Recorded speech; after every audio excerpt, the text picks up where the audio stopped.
नमस्कार, आप देख रहे हैं रफ्तार मीडिया और मैं आपके साथ प्रियंका मलिक हाजिर उत्तराखंड की तमाम छोटी बड़ी खबरों को लेकर। लेकिन खबरों का रुख करेंगे उससे पहले एक नजर डाल लेते हैं हेडलाइंस पर। पूर्व मंत्री हरक सिंह रावत के ठिकानों पर विजिलेंस टीम का छापा। बेटे के मेडिकल कॉलेज और पेट्रोल पंप पर दस्तावेज खंगाले। राजनीतिक गलियारों में विजिलेंस की कार्रवाई बनी चर्चाओं का विषय। गैस सिलेंडर के दामों की कटौती पर भी कांग्रेस ने बीजेपी पर साधा निशाना। कहा, वोट लगे घटने तो उपहार लगे बंटने। चुनाव से पहले भाजपा को आई कीमतें कम करने की याद। प्रदेश भर में लगातार बढ़ रहे डेंगू के मरीज, मगर देहरादून में डेंगू की रोकथाम को लेकर नगर निगम के दावों की खुली पोल। बंद फाउंटेन दे रहा डेंगू को न्योता। और डीएफओ कार्यालय में तैनात उपनल कर्मचारियों को नहीं मिल रहा पिछले 2 महीने से वेतन। आर्थिक संकट से परेशान होकर एक कर्मी ने किया आत्महत्या का प्रयास। हेडलाइंस के बाद बुलेटिन में खबरें विस्तार से। लोकसभा चुनाव से पहले कांग्रेस नेता हरक सिंह रावत की मुश्किलें बढ़ती दिखाई दे रही है। पाखरू रेंज घोटाले में विजिलेंस जांच की आज अब पूर्व मंत्री हरक सिंह रावत तक पहुंच चुकी है। ये रिपोर्ट देखिए। हरक सिंह रावत की फिर बड़ी मुश्किलें। हरक तक पहुंची विजिलेंस की जांच। हरक के ठिकानों पर विजिलेंस की छापेमारी। लोकसभा चुनाव से पहले कांग्रेस नेता और पूर्व मंत्री हरक सिंह रावत की मुश्किलें बढ़ती दिख रही हैं। दरअसल विजिलेंस की टीम हरक सिंह रावत के ठिकानों पर पहुंची और छापेमारी की गई। हरक सिंह रावत और उनके बेटे के शंकरपुर स्थित Doon institute of medical science और उनके पेट्रोल पंप में विजिलेंस ने छापेमारी की। दिन से ही उनके ठिकानों पर विजिलेंस की टीम रही और अवैध तरीके से अर्जित की गई संपत्तियों की जांच की गई। मौके पर हरक सिंह रावत भी मौजूद रहे। विजिलेंस निदेशक वी मुरुगेशन ने मामले की पुष्टि करते हुए कहा कि जिम कॉर्बेट पार्क में अवैध कटान और सरकारी पैसों से खरीदी हुई संपत्ति प्राइवेट प्रॉपर्टी में मौजूद है, जिसको लेकर विजिलेंस की टीमों ने हरक सिंह रावत की विभिन्न संपत्तियों की जाँच की। हमारी जो पुराना एक डीएफए का केस है, कॉबर नेशनल पार्क का जो अवैध कटान से रिलेटेड, उस केस पे इन्वेस्टिगेशन आगे बढ़ते हुए हमें ये सूचना इन्फॉर्मेशन आई थी कि कुछ प्रॉपर्टी सरकारी उस पे पैसे से खरीदी गई, वो कहीं प्राइवेट प्लेसेस में है। उस प्राइवेट प्लेसेस को हमने पता करा है, वहाँ पे हमारी विजिलेंस टीम जांच कर रही है, सर्च कर रही है। जैसे उसका आगे इन्वेस्टिगेशन आगे बढ़ेगी तब वो प्रॉपर्टी किसका था, किसने यूज़ कर रहा, वो सब आगे इन्वेस्टिगेशन होगा, तब हम आपको क्लियर कर देंगे। जिस तरह से कांग्रेस नेता हरक सिंह रावत के ठिकानों पर विजिलेंस ने छापेमारी की है, इस पर कांग्रेस ने बीजेपी पर तंज कसते हुए आरोप लगाया है। देखिए, जब कोई व्यक्ति भारतीय जनता पार्टी में रहता है तो बहुत ईमानदार होता है, बहुत ही कर्मठ होता है और बहुत ही साफ सुथरा व्यक्ति होता है। लेकिन जब वो भारतीय जनता पार्टी को छोड़ देता है तो आप देखिए वो उसके बाद महाभ्रष्ट हो जाता है। उसके खिलाफ तमाम ईडी, इनकम टैक्स, तमाम विजिलेंस, तमाम छापेमारी शुरू कर दी जाती है। हरक सिंह जी के साथ भी यही हो रहा है। अगर वो भाजपा में जब तक रहे तब तक ईमानदार थे, आज अगर भाजपा से कांग्रेस पार्टी में शामिल हुए हैं तो उनको तरह तरह से परेशान किया जा रहा है। कभी सीबीआई का डर दिखाया जाता है, कभी ईडी का डर दिखाया जाता है, कभी इनकम टैक्स का डर दिखाया जाता है, कभी विजिलेंस के छापे उनके यहाँ पड़ते हैं, तो बार बार उनको परेशान किया जाता है। हमारा तो आरोप है कि भारतीय जनता पार्टी राजनीतिक बदले की भावना से इस तरह का काम कर रही है। जो मामला आप बता रहे हैं, इस मामले अभी मामला संज्ञान में नहीं है, लेकिन सरकार का और भारतीय जनता पार्टी का इससे कोई लेना देना नहीं है। लेकिन कांग्रेस को हर बात पर उनको जांच एजेंसी पर उंगली उठाने की आदत हो गई है और कांग्रेस को भी, चाहे कोई भी व्यक्ति हो, अगर कोई जांच हो रही है तो उसमें हमेशा सहयोग करना चाहिए और दूध का दूध, पानी का पानी होना चाहिए।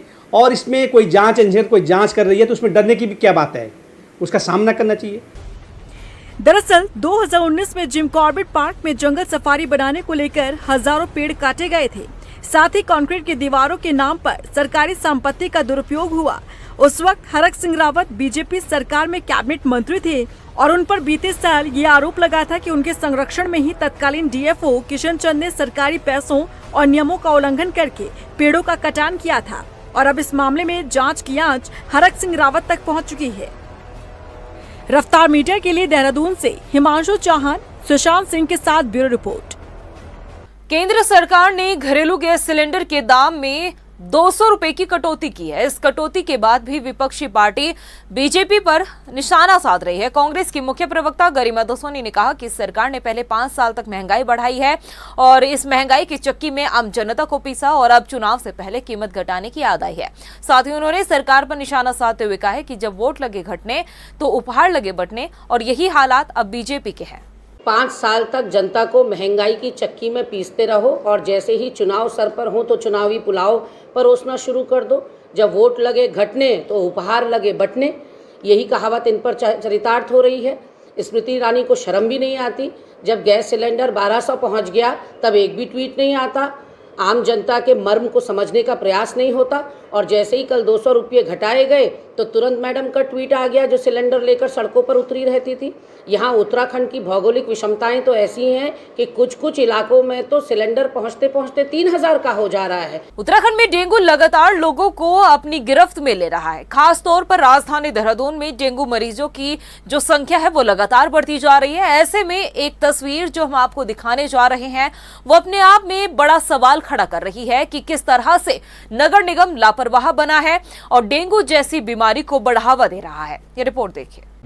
डेंगू को लेकर नगर निगम लापरवाह, दून वासियों की नगर निगम को नहीं परवाह, बंद फाउंटेन दे रहा डेंगू को न्योता। राजधानी देहरादून में डेंगू के मरीजों का आंकड़ा लगातार बढ़ता जा रहा है। इस वक्त डेंगू लोगों को डरा रहा है। वहीं इस बीच एक ऐसी तस्वीर सामने आई है जो बताती है कि डेंगू जैसी बीमारी को लेकर देहरादून नगर निगम किस तरह से बेपरवाह बना हुआ है।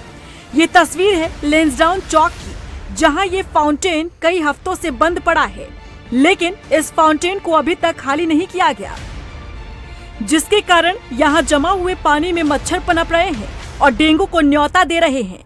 बात सिर्फ इतनी ही नहीं है, हैरानी तो इस बात की है कि इस चौक के नजदीक ही नगर निगम का कार्यालय है। वहीं थोड़ी ही दूरी पर दून अस्पताल भी है, जहां डेंगू के मरीजों का इलाज होता है।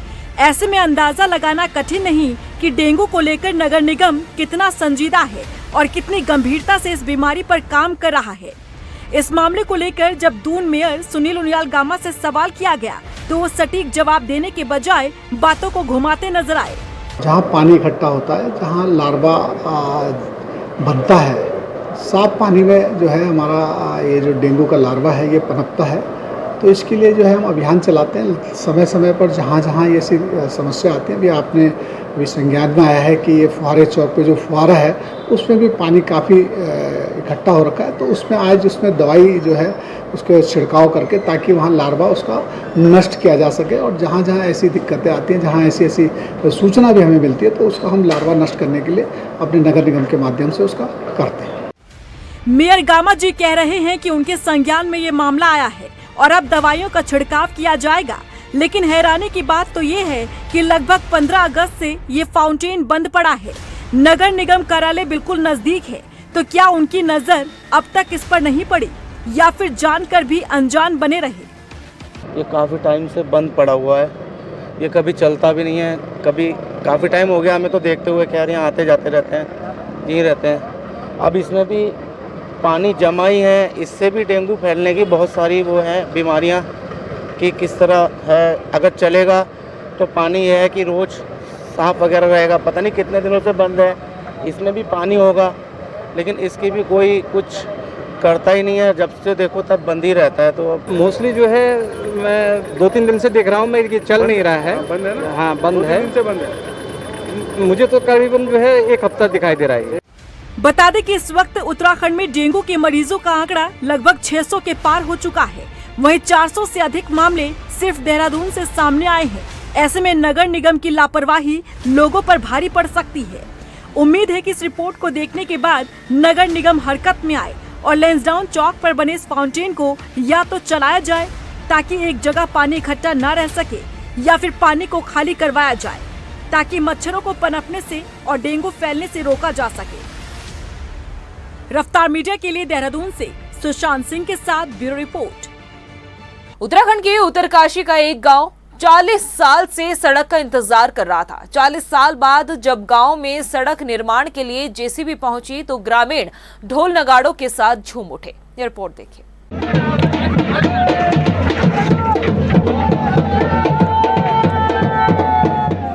खुशी के आंसू हैं। ढोल नगाड़ों पर झूम रहे ये लोग किसी शादी समारोह में नहीं आए हैं, बल्कि 40 साल बाद गांव में पहुंच रही सड़क का जश्न मना रहे हैं। जी हां, ये नजारा उत्तरकाशी के ग्राम सभा हीना का है, जहां ग्रामीणों ने अपने गांव में सड़क निर्माण के लिए 40 साल संघर्ष किया है।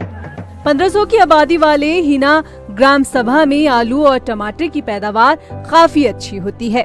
बावजूद इसके गांव से सड़क कोसों दूर रही और किसानों की फसलें बाजार से। गांव में कोई बीमार हो जाता तो उसे डोली की मदद से 3 किलोमीटर का फासला तय कर मुख्य मार्ग तक लाया जाता।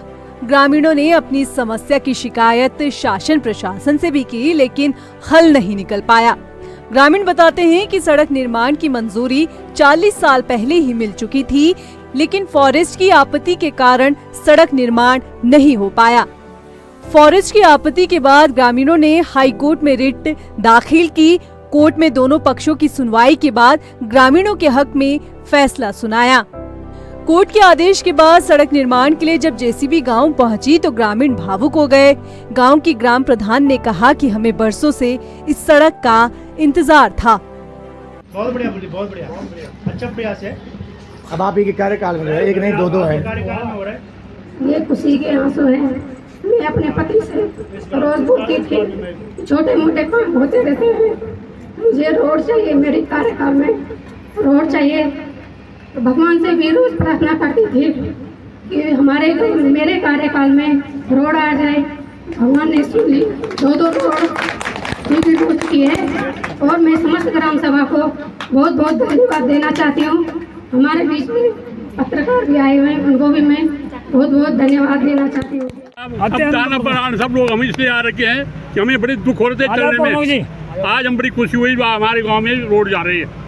धन्यवाद आपको। कितने सालों बाद जो ये रोड? 11 भाई 17-18 साल हो गए।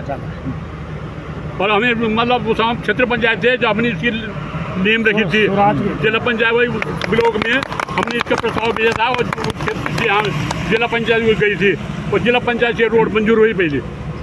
और अब बाद में पता नहीं क्या क्या हुआ और अनशन हो गया बस। और अब खुशी हो गया हम लोग आप लोगों की।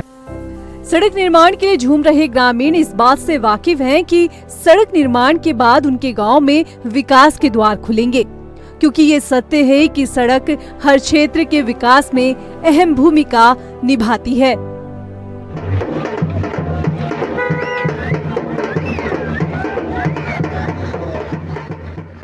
उत्तरकाशी से पृथ्वी नेथानी के साथ ब्यूरो रिपोर्ट।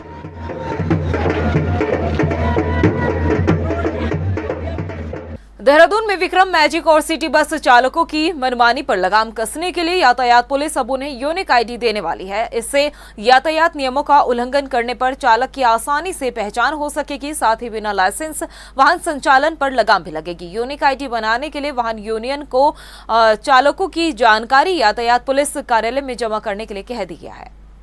देहरादून यातायात पुलिस द्वारा समय समय पे सिटी बस, मैजिक और विक्रम संचालकों के साथ मीटिंग की जाती है, जिसमें एक बात सामने निकल के आई है कि जो ये विक्रम ओनर हैं या मैजिक बस संचालक हैं, ये अपनी जो गाड़ियां हैं ये डेली बेसिस पे रेंट आउट करते हैं, जिसमें ड्राइवर और जो ओनर हैं इनके बीच समन्वय के अभाव के कारण कई बार यातायात के उल्लंघन होता है, जिसका भुगतान मालिकों को करना पड़ता है। इसका एक समाधान सजेस्ट किया गया था कि ड्राइवर्स को वेरीफाई करके उनकी एक यूनिक आईडी बनाई जाए और ड्राइवर्स का एक पूल बनाया जाए। तो ड्राइवर का हमारे द्वारा सजेस्ट किया गया था कि आप लोग ड्राइवर का एक पूल बना दें और उसी पूल को ट्रैफिक पुलिस द्वारा एक आईडी हर ड्राइवर को दी जाएगी। टिहरी जिलाधिकारी मयूर दीक्षित ने नरेंद्र नगर वार्ड के आपदाग्रस्त क्षेत्र कुमारखेड़ा का निरीक्षण किया है। डीएम ने क्षेत्र में हो रहे भू धसाव को देखते हुए जियोलॉजिस्ट को कॉल कर मौके पर ही आकर अध्ययन करने के साथ ही जांच रिपोर्ट तैयार करने के निर्देश दिए हैं। साथ ही पीड़ित परिवारों को हर संभव मदद करने का भी आश्वासन दिया है। आज ये कुमारखेड़ा जो एरिया है जिसमें दरारें पड़ने की हमको सूचना मिली थी, साथ ही भू धसाव की भी सूचना मिली, तो उसका निरीक्षण किया गया है और इसमें पहले की भी कुछ जियोलॉजिस्ट की रिपोर्ट्स हैं उसका भी अध्ययन किया गया है। फिर पुनः आज हमने अपने जियोलॉजिस्ट को यहाँ पर कॉल किया है कि वो आएँ और अभी जो रिसेंट यहाँ पे जो भी लैंडस्लाइड की घटनाएं हुई हैं या कहीं भू कटाव की घटना हो, इसको स्टडी कर लें और त्वरित गति से जो पहले लंबित अगर कोई प्रस्ताव यहाँ से शासन में भेजा जाना है तो उसको तत्काल भेजें। वहीं देहरादून के तिलक रोड स्थित डीएफओ कार्यालय में तैनात उपनल कर्मचारी जयपाल सिंह की पिछले 2 महीने से वेतन न मिलने पर संदिग्ध परिस्थितियों में जयपाल सिंह ने जहरीला पदार्थ खाकर आत्महत्या करने का प्रयास किया है, जिसके चलते उपनल कर्मचारियों ने डीएफओ कार्यालय का घेराव भी किया। उपनल कर्मचारियों ने डीएफओ से मुलाकात कर बताया है कि करीब 200 से 250 कर्मचारियों को पिछले 2 महीने से वेतन नहीं मिला, जिसके कारण सभी कर्मचारियों की आर्थिक स्थिति खराब हो चली है। वहीं इस मौके पर डीएफओ का कहना है कि उपनल कर्मचारी जयपाल सिंह की अब हालत में सुधार है और उनके साथ ही जो अन्य लोग हैं उनके वेतन को लेकर उच्च स्तर पर वार्ता चल रही है। जल्द ही सभी कर्मचारियों के वेतन की समस्या दूर कर दी जाएगी। जयपाल नाम का एक ड्राइवर है जो कि जू में कार्यरत था। उसकी सूचना मिली कि उसने कुछ चूहे मारने की कोई दवा मुंह में डाल दी थी, जिसकी वजह से वो हॉस्पिटल में एडमिट किया गया था। अब उसकी हालत एकदम ठीक है। मैं सुबह उसको अस्पताल में देखने भी गया था और अपनी तरफ से हमने उसकी कुछ आर्थिक सहायता भी कर रखी है ताकि उसको कोई दिक्कत ना हो। उसी क्रम में उपनल का एक प्रतिनिधिमंडल आज इस कार्यालय में मिला था, तो उनको अवगत कराया गया है कि मामला उच्च स्तर के संज्ञान में है और उच्च स्तर पर विचाराधीन है। तो जैसे निर्णय उच्च स्तर से होगा तद अनुसार कार्रवाई की जाएगी। उत्तराखंड एसटीएफ की टीम ने नकली दवा बनाने वाली फैक्ट्री का भंडाफोड़ किया है। एसटीएफ की टीम ने एक आरोपी को गिरफ्तार किया है। हरिद्वार स्थित ग्राम मतबलपुर में फैक्ट्री में छापेमारी करते हुए भारी मात्रा में अलग अलग कंपनियों की करीब 25 लाख रुपए की नकली एंटीबायोटिक दवाइयां बरामद की गई है। इसके साथ ही नकली दवा बनाने के लिए जो इस्तेमाल किए जाने वाले उपकरण हैं वो भी करीब 25 लाख रुपए के बड़ी ही मात्रा में बरामद किए गए हैं। गंगनहर थाना क्षेत्र हरिद्वार में कल एसटीएफ एएनटीएफ की टीम के द्वारा एक बहुत बड़ी फैक्ट्री जो नकली दवाइयां बना रही थी उसका जो है भंडाफोड़ किया गया, उसे पकड़ा गया है। उसमें एक अभियुक्त जो अमित धीमान है, जो कि लोकल का ही गंगनहर क्षेत्र का रहने वाला है, वही उस फैक्ट्री का संचालन करता था और उसमें लगभग 25 लाख के लगभग 2 तरह के लोरेक्स और एमोक्सिसिलिन दोनों ही एंटीबायोटिक्स हैं और उसकी बड़ी मात्रा 25 लाख के करीब जो है बरामद हुई है। कुछ कच्चा माल भी बरामद हुआ है, 5-6 उसमें मशीनें जिससे वो नकली दवा जो है निर्माण करता था। वहीं नैनीताल जनपद के अलग अलग स्थानों पे बम विस्फोट की धमकी देने वाले अभियुक्त को उत्तराखंड एसटीएफ की टीम ने 20 दिनों की कड़ी मशक्कत के बाद आंध्र प्रदेश के विजयवाड़ा से गिरफ्तार किया है। शिकंजे में आया अभियुक्त नितिन शर्मा ने खुद को हिजबुल मुजाहिदीन आतंकी संगठन से जुड़ा बताया। हालांकि एसटीएफ को अभी इस विषय में कोई पक्के सबूत हाथ नहीं लगे हैं। गिरफ्तार अभियुक्त को नैनीताल कोर्ट में पेश कर अब जांच पड़ताल आगे की जा रही है। नैनीताल जनपद के विभिन्न स्थानों पर जो है बम विस्फोट होगा। तो इस क्रम में जुलाई 2023 को नैनीताल थाना तल्लीताल में अभियोग पंजीकृत किया गया। विवेचना के क्रम में जो इसमें फर्जी फेसबुक आईडी थी और जीमेल अकाउंट था इसका और जो फ़ोन नंबर जिससे सूचना मिली थी, तो इसमें इन्वेस्टिगेशन के क्रम में ये पाया कि ये व्यक्ति आंध्र प्रदेश का रहने वाला है और वहाँ पर रहता है। तो इसमें हमारी टीम आंध्र प्रदेश गई और 20 दिन लगातार हमने उसे जो उसकी जानकारी जुटाई, कई सीसीटीवी देखे और तकनीकी जितनी भी हमारी जो जानकारी थी विवेचना में, उसके आधार पर इसको हमने अरेस्ट कर लिया। हल्द्वानी में जमीनों की रजिस्ट्री और रेरा के नियमों के खिलाफ किसान प्रदर्शन कर रहे हैं। प्रशासन के समझाने के बाद भी किसान अपनी मांगों पर अड़े हैं। वहीं अब जिलाधिकारी वंदना सिंह का कहना है कि प्रदर्शन कर रहे किसानों, प्रॉपर्टी डीलर, स्टेक होल्डर की समस्या को जानने और उनकी समस्या का निस्तारण के लिए एक्सपर्ट कार्यशाला का आयोजन किया जाएगा। जो लगातार विभिन्न माध्यमों से हमारे संज्ञान में लोग लेकर भी आ रहे हैं और आगे भी मेरी यही अपील है कि उसको लेकर आएं। हम सारे सुझावों पर विचार करेंगे और सक्षम स्तर पर उनको भेजा जाएगा यहाँ से।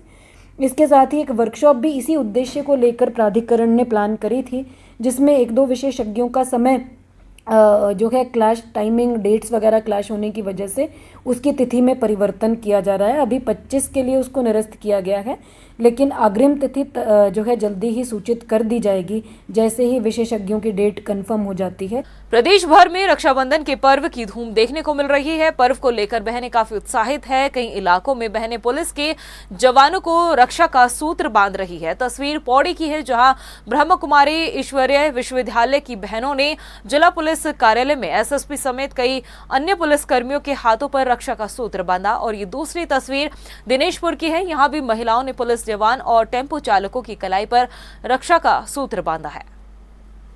हल्द्वानी में चोरी की घटनाएं लगातार बढ़ती जा रही है। अब चोरों ने रिटायर्ड एसडीएम के घर को अपना निशाना बनाया। शातिर चोरों ने उस वक्त एसडीएम के घर पर छापेमारी की और चोरी की कार्रवाई की है जब रिटायर्ड एसडीएम सुरेंद्र प्रताप सिंह रावत और उनकी पत्नी घर में सो रहे थे। इस दौरान चोर घर में रखी ज्वेलरी और नकदी लेकर फरार हो गए। घटना की जानकारी के बाद से ही पुलिस इस मामले की जांच में जुट गई है। जज फार्म में एक मामला संज्ञान में आया कि कल रात एक घटना हुई है। नौकर बाहर से ताला लगा के चला गया था। आपका वो अंदर सोए हुए थे और इस बीच में संदूक का ताला टूटा, उसमें से कुछ ज्वेलरी और 25,000 रुपये जो है वो निकाले गए हैं। इसमें पुलिस की 3 टीमें लगाई गई हैं और जल्दी इसका खुलासा किया जाएगा। वहीं रुड़की में सिविल अस्पताल का एक मामला सामने आया है। आपको बता दें कि प्राइवेट अस्पतालों के मैनेजिंग डायरेक्टर सरकारी अस्पतालों में गश्त कर मरीजों को बहला फुसलाकर अपने अस्पतालों में भर्ती करवा रहे हैं। इनके अस्पताल भी सरकारी अस्पतालों के इर्द गिर्द ही है। मामला सामने आने के बाद सीएमएस अब इस जांच की बात कर रहे हैं। प्रदेश की खबरों में इतना ही। फिर हाजिर होंगे कुछ खास खबरों के साथ। तब तक के लिए मुझे दे इजाजत। नमस्कार। पूर्व मंत्री हरक सिंह रावत के ठिकानों पर विजिलेंस टीम का छापा। बीटेक मेडिकल कॉलेज और पेट्रोल पंप पर दस्तावेज खंगाले। राजनीतिक गलियारों में विजिलेंस की कार्रवाई बनी चर्चाओं का विषय। गैस सिलेंडर के दामों की कटौती पर भी कांग्रेस ने बीजेपी पर साधा निशाना। कहा वोट लगे घटने तो उपहार लगे बंटने। चुनाव से पहले भाजपा को आई कीमतें कम करने की याद। प्रदेश भर में लगातार बढ़ रहे डेंगू के मरीज, मगर देहरादून में डेंगू की रोकथाम को लेकर नगर निगम के दावों की खुली पोल। बंद फाउंटेन दे रहा डेंगू को न्योता। और डीएफओ कार्यालय में तैनात उपनल कर्मचारियों को नहीं मिल रहा पिछले 2 महीने से वेतन। आर्थिक संकट से परेशान होकर एक कर्मी ने किया आत्महत्या का प्रयास।